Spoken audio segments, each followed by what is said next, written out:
Hey guys, it's your girl Aisha, aka Geek XX Chic, and I'm back with another review to Black Lightning. This review is for the 7th episode of the season, which was called Equinox, the Book of Fate.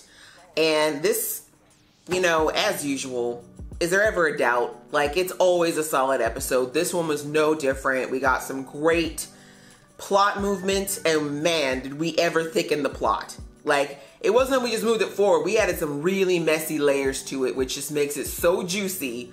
And yes, super invested in watching again next week, as always. So we saw more of what's going on with Gambi and Lady Eve. Now, we learned a few episodes back that they were both part of an organization called the ASA. And at some point, as I mentioned before, Lady Eve decided, not for me, join another group of some kind, and then because of her respect for Gambi is the only thing I can think of, she's managed to kind of keep a loose relationship with him without necessarily crossing lines as far as hurting him or people he deems untouchable. We had a very interesting conversation where they both talked about how an ecosystem was created. And Gambi said that Tobias, the only way the ecosystem works is that Tobias continues to stay underground, and that the world believes he still believes he's dead, and that he doesn't basically make himself known or try to kind of rise in the ranks. It's quite interesting because before I kind of believed that maybe everything that happened with, you know, Tobias and with Black Lightning and all that stuff was all just kind of collateral damage to something that the ASA might have been up to, or potentially what Lady Eve's group was up to, and that, you know, Gambi was just trying to do damage control. But it sounds like he is still actively engaged, or potentially that whatever this ecosystem he's talking about was created long before Black Lightning and everything else happened. But it sounds to me like Gambi is still actively potentially with the ASA, and that the ASA, and we got the name of where she's working, the Shadow Board. Apparently they're still kind of working together on a high level, potentially. And I guess Tobias is part of that because, as Lady Eve brought out, the fact that he's a dealer and into all these different illegal activities, he's bringing in all this money, and I guess the Shadow Board needs that money, and that's why they're not willing to wipe him out completely, or why they didn't let him die. And we've already heard that Gambi had some sort of serum or something happened to him that not only kept him alive, but is keeping him from aging, and also seems to have given him super strength. So whatever, I'm assuming the Shadow Council must have done this to him because they wanted to keep him around for his financial help. But we know also from previous episodes that he was once in politics, so that wasn't always his, or maybe, I don't know, maybe he was a crooked politician? Anyways, that's kind of a whole other discussion. But we kind of found out that this whole thing is very much being managed by people way at the top, pulling puppet strings. And that's something that, like, is more, I mean, I was kind of starting to think that way, but we're just starting to really peel back the layers of how deep this goes. Like Freeland, what we're seeing, what Black Lightning is fighting against, the sad reality is it's the very tip of a huge iceberg. And he has no idea yet, just, you know, like how deep it goes. And bless him, he thinks that Tobias is the person to worry about, and he so isn't. That was really huge information, good to know. We also, you know, we saw the deal go down with her offering Joey Toledo's life as a kind of a double, you know, two birds with one stone. In the one hand, she thought it would put Tobias in place, and then also she was hoping it maybe sate Black Lightning in the sense of, you know, Joey Toledo was someone on his list. But as we saw, obviously it did not have that that effect. Tobias has been feeling himself for a while now, and he's not about, you know, he doesn't want to live the rest of his life in hiding. He wants to come out and shine bright like an albino diamond, even though he's technically wanted. Moving on to the family Pierce, I'm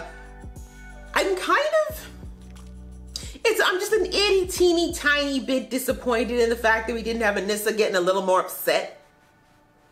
I mean, I know we don't have a whole lot of time. I mean, this season I think only has a handful of episodes left, so I know that they don't really have the time to jump into the deeper, you know, elements that they probably want to in all the storylines. But come on, finding out that your daddy's been lying to you your whole life about having powers, thinking that you were going out of your mind just a few weeks ago when you were developing your powers, like all the damage she's been doing and stuff. Because it just, I mean, if Anissa was really, really young, I kind of expected her to be like, ah, no big deal. But I don't know. I guess part of me just kind of felt like she should have been just a little upset. And I'm not saying I wanted it to go on for like episodes and episodes. I didn't want her to like resent him forever, but I don't know. I just feel like she just got over it a little quick. You know, nothing. Just, oh yay, great, you're Black Knightling and I got powers too. Let's get out there and be like, you know, 2 crime fighting. No, like, I mean, that's obviously what you want. And that part was completely realistic because she's been wanting to jump out there and start kicking some butt for a while. But conversely, I would have liked to see just a little bit of friction. You know, I would have just liked like a little bit of drama between her and her dad. Like I said, not to go beyond this episode, but just a little something to address the fact that you've been lying all this time, really?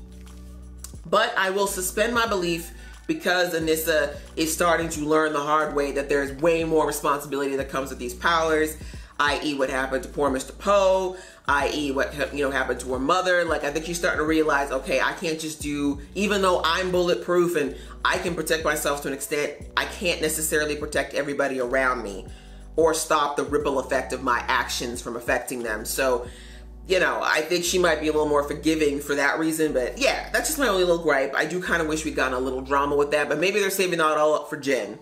Because as I mentioned before in my reaction, Jen's the only person outside the loop now, and that's not cool.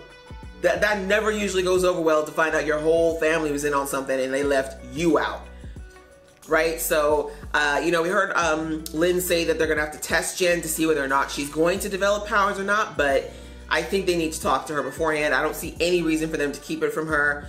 She's smart. You know, I think Jen can keep her mouth shut if she needs to. But I love that they showed that Jen is her mother's daughter, right? She knows right off the bat. She's like, no, you two are acting weird. Something is up. But you're not ready to tell me, so I guess I'll just wait till you do. But I just feel like they need to tell her and not have her find out. And that rolls into the whole, I'm so glad that we didn't have to have a fight with Lynn about, you know, leave my baby out of this. I'm glad that she recognized right off the bat that if I can get you to stop, like if we had to divorce over the fact that you wouldn't stop and I know you love me, there's no way that I'm going to get Linda, or get Anissa to stop. She's already in it. She's tasted what it is to be a superhero. She's not going back. There's no way. So I'm glad that she talked sense into Jefferson and was like, no, you have to train her. Like, you've been at this for a long ass time. You know what's out there. You know how this works. You can't just let her fumble through this. She's going to end up getting hurt or hurting somebody else. And then also, oh my God, thank you, Gambi, for coming through. Thank you for hearing my prayers, because that, I could not handle. And this is, I mean, bless her heart for understanding that she needed to somehow conceal her identity, but no, just no. I mean, thank you. Someone in the comments let me know that that actually is a shout out to her OG costume in the comics. And you know, I get it. Comic book world's always a little crazy when it comes to that stuff, but fail, cut, no, cancel. That was not, it wasn't working. Whatever the heck, this little face sparkle thing she had going across her eyes did nothing. I'm just glad that a professional stepped in. That somebody who knows what they're doing has stepped in and been like, okay, yeah, I saw what you were wearing, sweetheart. Let me take care of you. I mean, I'm okay with the colors and all that stuff. I just needed to look more functional and less like she just came out of a leather party. There wasn't a whole heck of a lot else that we dealt with in this episode outside of the fact, of course, the big part at the end, Jefferson going after Tobias again. You know, I'm glad that at the end, when he had that conversation with Anissa, he admitted the fact that he's let his emotions get in the way of his better judgment. Because even though we understand why he wants Tobias caught or dead or both, he's not thinking rationally. I mean, even though Gambi is clearly lying, and I don't know when that's going to come out and cause even more problems, but as someone who's been at this a while, and as a man who's now in his 40s and a teacher and who's had life experience, Jefferson should know that running headlong into capturing Tobias, who he already recognizes some things are wrong with, like the fact that he's still alive and that he doesn't look like he's aged a day in over 30, or I don't know how long it's been, probably close to 30 years. Like, that should give off a warning bell. I mean, I don't know why it's so, I guess that's the only like little hiccup with this show that bothers me, is that when we heard Lynn say, oh, I can't believe as a geneticist, I didn't think that, you know, our daughter might develop power. What? Of course. Like, That's the first thing I would have thought. The first thing I would have thought is that, okay, you have powers, we have children, there's gotta be at least a 50% chance that our child's gonna develop, I don't know, an inherited trait. Like eye color and hair and everything else, right? So I just think, okay, show, we're supposed to believe that Lynn of all people didn't think of this, but even like, really, Jefferson, it didn't like occur to you that maybe Tobias is not all the way human anymore? Like, yeah. So anyways, those types of things are the kind of things that Jefferson really should be taking a step back to think about. Why is Tobias like this? Maybe he's not the same person he was 30 years ago. Maybe I should do some recon and learn a little bit more about him and what's going on with him before I just jump in and assume that what took him out or used to hurt him 30 years ago is still going to hurt him now, or 10 years ago at this point, sorry, is still going to hurt him now. Right? So he was very foolhardy with that attempt to take Tobias in, especially when he knows Tobias never travels alone.